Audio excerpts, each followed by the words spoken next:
Good afternoon, dear listeners. You are listening to Radio Robin Hood. This is Conversation Oasis, a weekly free-floating conversation program coming to you from Kasviskeidas restaurant here in the city center of Turku.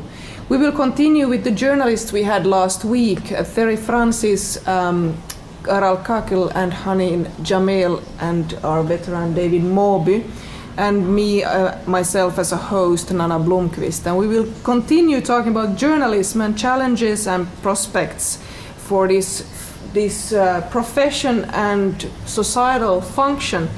So David was very passionate about saying something about the plight of young journalists in the West right now. So we'll start off with this topic, like what is the conditions for journalism in the West right now for young newcomers in the profession? Thank you, Nana. Can I say I consider myself to be a vintage journalist rather than a veteran. A veteran makes me sound like some old car that has completely run out of steam, which might be the truth.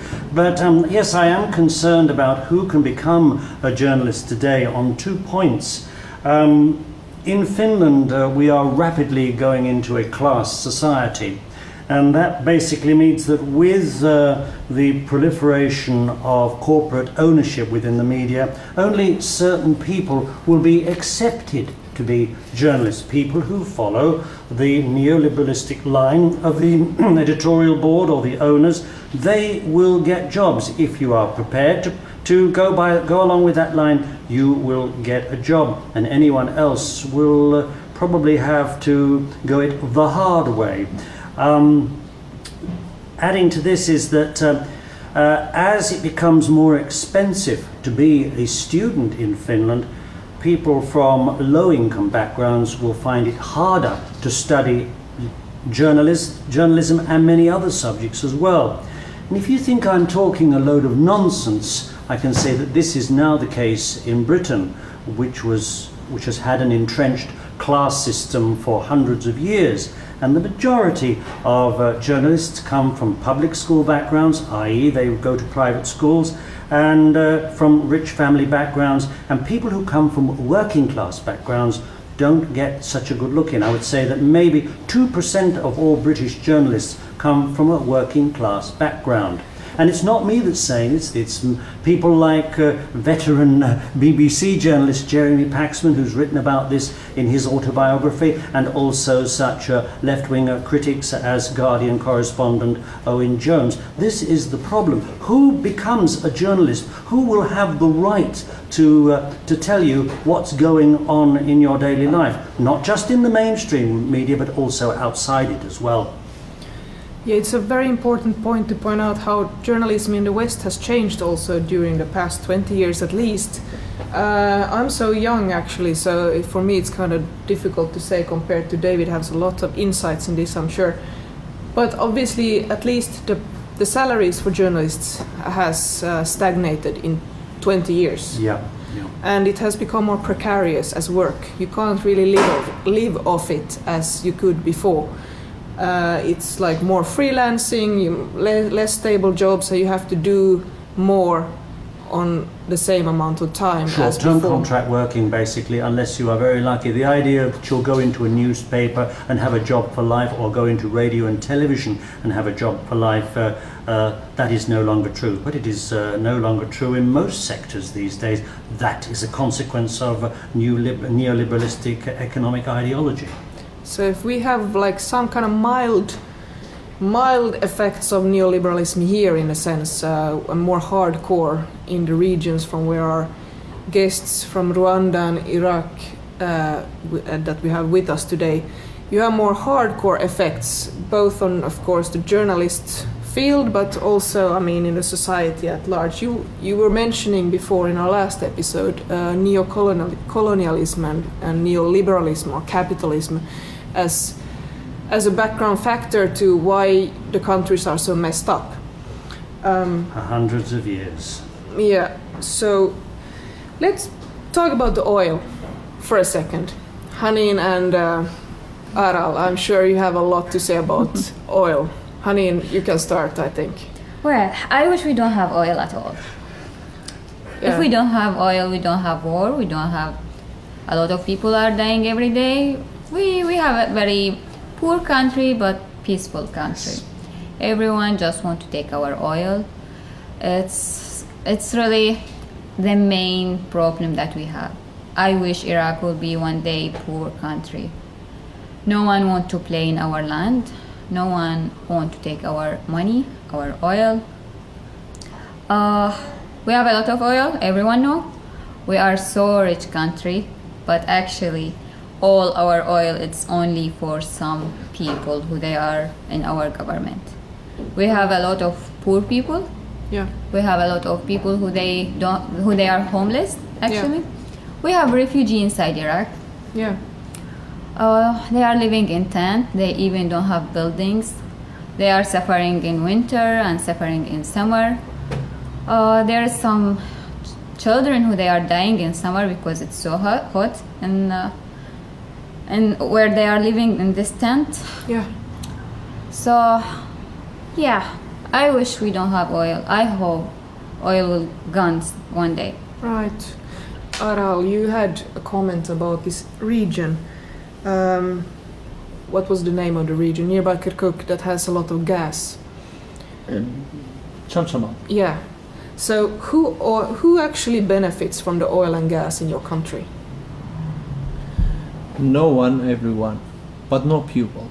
Not the people. At least not the people. Only a few it's oligarchs actually, and foreign forces. Actually, Kurdistan and Iraq is the same situation. And maybe in one point I have another idea with Hani about talking own country. For example, it's not my country. Yeah. I be Iraqi from last 100 years by force. Right. And they shared Kurdistan for different places, different countries. Yeah. And Kurdistan like became, everyone has Kurdistan but not Kurdish. Just Kurdish has not Kurdistan. Iraq has a Kurdistan, Syria, Iran, Turkey and Armenia. All of them has Kurdistan, not us. And they shared our country between each other. Each part for our country has something special. For example, in Iraq and Syria, we have gas and oil. Yeah. 60%, 40 to 60%, whole gas and oil in Syria from Kurdistan of Syria. Would you say this is one of the reasons why Yes, Kurdish of people course. wouldn't get their own state, or that the Exactly. And also Kirkuk, maybe It's a some Arabic contested area. and Iraqi regime say Kirkuk it's not Kurdish city, but that's not true. We have all approving for that, from Ottoman Empire, before Ottoman Empire, and even in whole elections, even the last election in 2012-2013, Kurd 60% won as a all vote in Kirkuk city. After changing the demography from Saddam Hussein during 30 years, okay, still Kirkuk, most of them are Kurdish. That's the one point. And oil, it's not just in Kirkuk, for you example. mean ethnical Kurdish? Like Yes. the They changed the city. For example, Mahmoud, Kefri, Kalar, and other parts, Chamchamal, separated from Kirkuk as a city because they are all Kurdish area.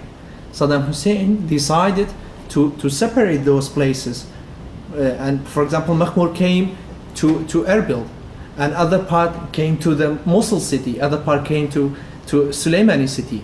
Just why? Because those places are Kurdish area and Kurdish community there, to make a smaller Kurdish community inside the Kirkuk city. Still Kirkuk like mostly are Kurdish, and for example in Turkish party, like Turkish part of Kurdistan, like Kurdistan of Turkey, yeah, has another thing. It's water. Right. You know, it's the future war for whole area about clean water. Yeah. And Dicle and Frat, the main biggest two river in the Middle East, came from Kurdistan of Turkey. Right. Right. then came to Kurdistan of Syria, then came to Kurdistan of Iraq, then go to the Mosul, and Dijla came from Kurdistan of Turkey, and then Kurdistan of So one thing that Iraq. kind of we can make a conclusion about this is like, because there's so much natural resources in these Kurdish regions, Yes, it's of quite course. it's Yeah. quite of a not very likely that the states around will approve independency for those regions. But That's one thing. Let alone Okay. the superpowers, Sorry. so-called. Yeah. Yes, that's one thing. Other thing, it's we should think a little bit deeply. Kurdistan became the heart of Middle East, exactly the center of the Middle East. What's meaning that? You have Asia, you have Europe, you have Africa. Between all of them, there's Middle East. You have It's a very Russian agenda and European and American agenda. All of them mix it in that place, same region. and you cannot change the map of political map there. And Kurdistan in the center of in all of those areas. of the whole contestations. Hanin, you Yeah. have a comment to this. Yeah, well, my comment, I'm not against Kurdistan or Kurdish people, but I believe like people who fight to get land, they got it. People who they didn't fight before 2,000 of years, they didn't got. Like Finland became like this land because some fighting with Russia, and then there was 2 hands for Finland and now only 1 hands because Russian people have fight to take that part. So people who they are fight, they got land. But in that case, Kurdish people didn't fight for their lands. And yeah. We are having a battle on this. Sorry. No. I should answer. Why?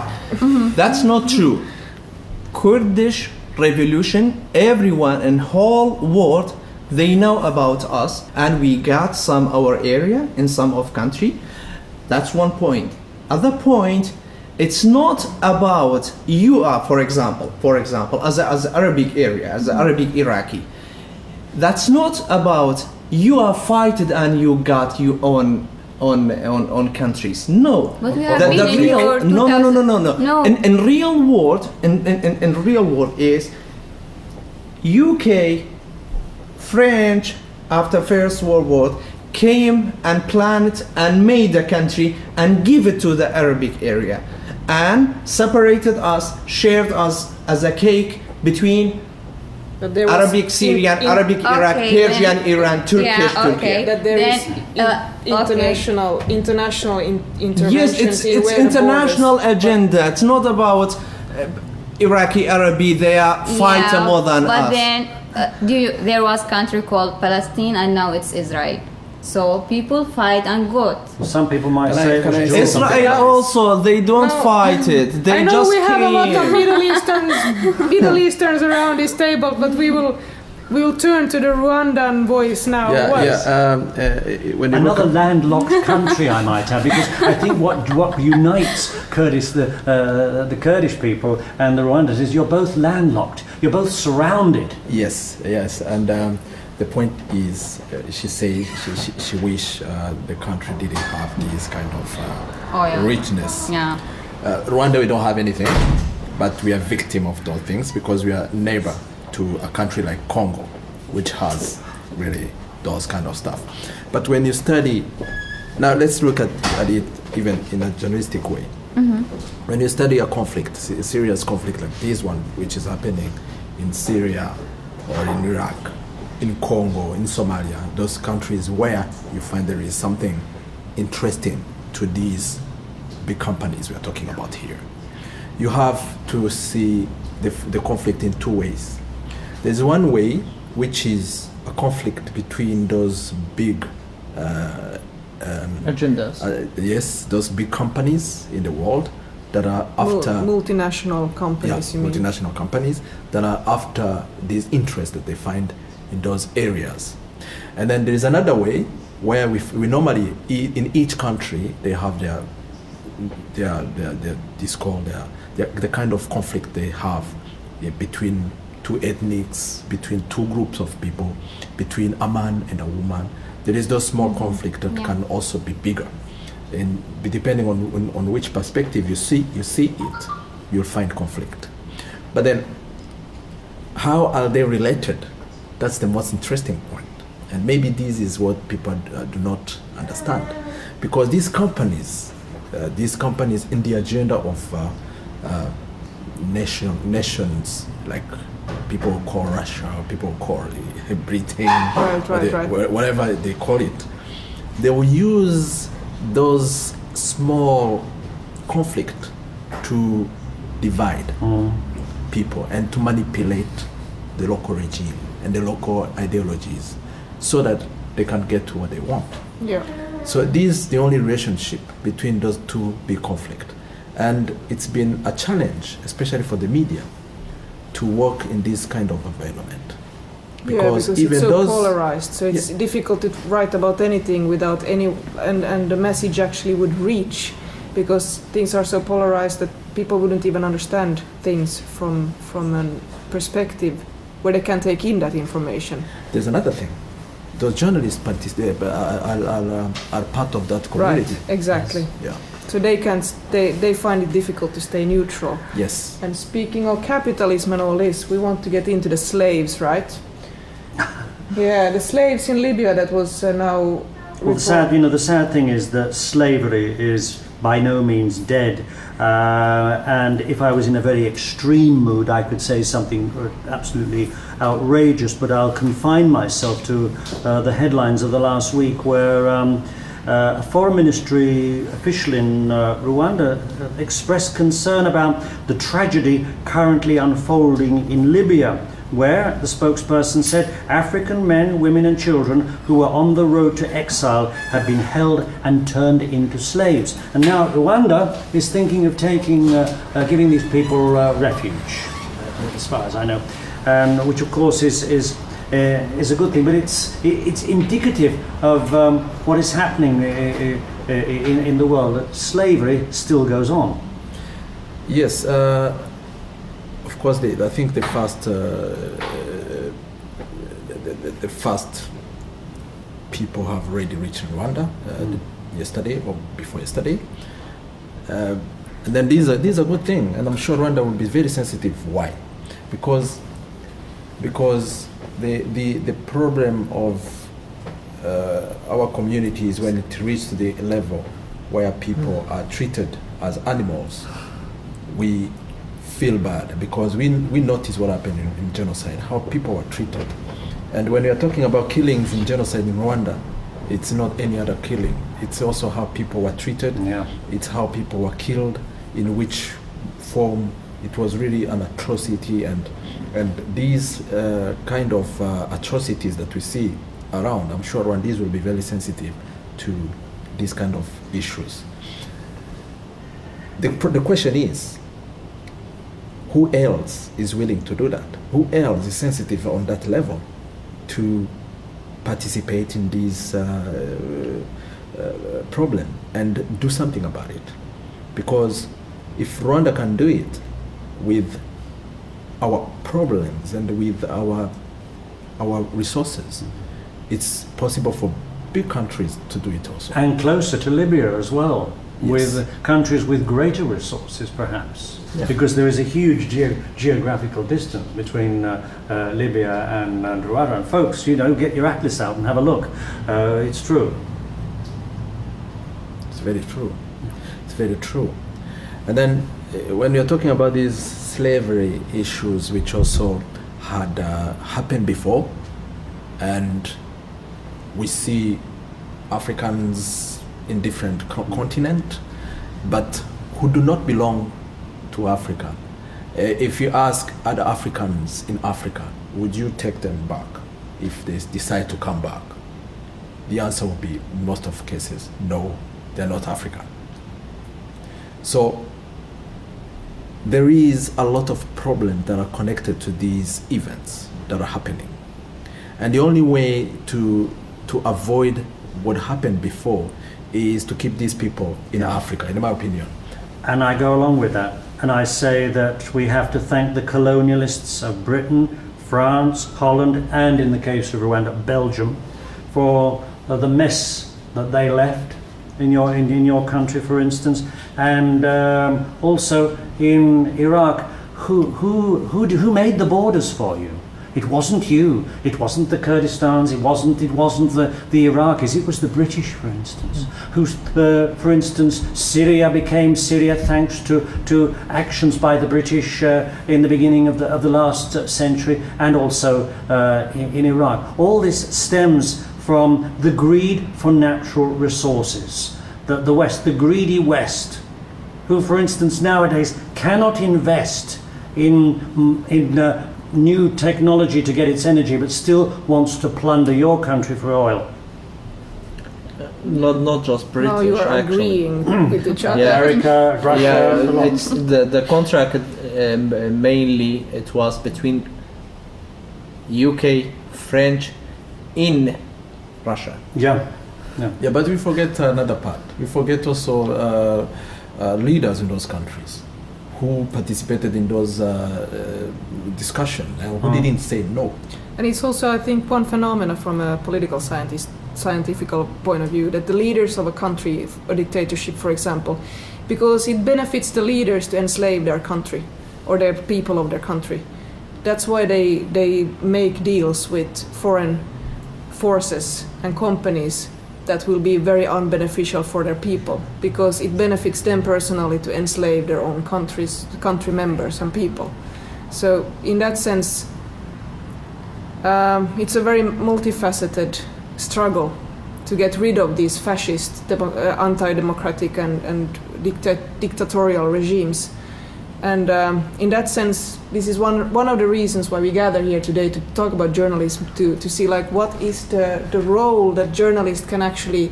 Why is journalism so important? I think, Nana, you put your finger on it, because you said it's good to get rid of these regimes, these undemocratic regimes. If you live under an undemocratic regime, you will have journalism which reflects that society. Yeah. The journalism in that country will not be based on facts. It will be based on what the Ministry of Information, for example, wants you to print. And we have to remember, under Saddam Hussein, he had a very effective Ministry of Information. Yeah, exactly. And now basically, like, since you're in Finland right now and you're safe in that sense, you have a larger freedom to write and express things about your countries and about this. But there's no money for employing people to do this. Mm-hmm. So we have another kind of problem here, where the money is allocated in the society through different mechanisms, which is not like directly directed by certain politicians, except like through bigger policies, but that the money is not where journalism is done. So we have like a little bit of the same kind of problem on another level, that people cannot live off doing that, so the standard of journalism here will be according to that as well. So also where the money is where journalism is done. I mean, in PR, in PR. Bring on the lobbyists. Yeah, basically. So actually, there is other problem for female journalists. Yeah. So they cannot really write whatever they want. They still feel that there is some lines they shouldn't write about it. If there is some Arabic men or some Arabic people read that kind of articles. Right. So it's not money. Also, we still don't feel we are free. Yeah. So there is money issue, and there is a particular problem for women, that women are kept silent through even more layers of control mechanisms, and one of them is the honor codex, right? Like that a woman's mobility, the way she moves around in the society, is controlled by the reputational labels the men and women of the society can put on her. Yeah. So, which men has other kind of problems when they try to do journalism, but women have to deal with also this problem. Yes. The cultural crap. Yeah. Cultural crap. Like, is there an example, Hanin, you would like to bring up where you can't, for example, express things that you think are really important? Well, when I start write with Vehra Elenka, I wanted to write for Finnish people. Of course, I respect if I have Arabic audience, but I still not ready to write for them, Right. and I'm not ready to stand behind my thoughts and what I want, my messages. Like I need time. Or maybe after a couple of years I can stand and say, yes, I believe that women should do that kind of things. I can't mention now because I'm still not ready, but there is a lot of very small thing that every woman in every country do it. We cannot do it. Right. Well, sorry, I have to point out that you cannot say. Recently, Egyptian singer is arrested because of what? You know that? Jalal yes, wants to comment here. Jalal, the because restaurant. I support the, Yeah, Jalal, yes, the I heard. restaurant owner now comes in and wants to give a feminist point of view here. Yeah, what was that? Yes, because she only said that something about the Nile, the water, yeah. it's not good to drink or something. It will give you some sickness or something. Like, it's true, they don't have good water to drink. And she said that, and now she's not allowed to sing in Egypt anymore. No, the other Egyptian singer, who's a lady, she's arrested 2 days ago because she was just wearing a little bit more open clothes. So Okay. even the dress, how women are dressed are monitored. How like women to the, dress and how women eat and how women drink and where how she women is, behave, where she is, how she talks. Yeah. I would love to give a little bit of a space for the guys to comment on this particular issue, but we have to end this conversation, and hopefully we can maybe have these guests again next week. But for now we have to again stop this conversation for this time. You have been listening to Radio Robin Hood Conversation Oasis, a free-floating program, discussion program here, coming to you from Kasviskeidas restaurant in the city center of Turku. We have had as guests Hanin Jamel from Iraq and Aral Kakil from Iraqi Kurdistan, and Thierry Francis from Rwanda, and our veteran David Mawby, who has been a journalist here and there, and me myself, who have been hosting this program. I am Nana Blomqvist. You will hear at least me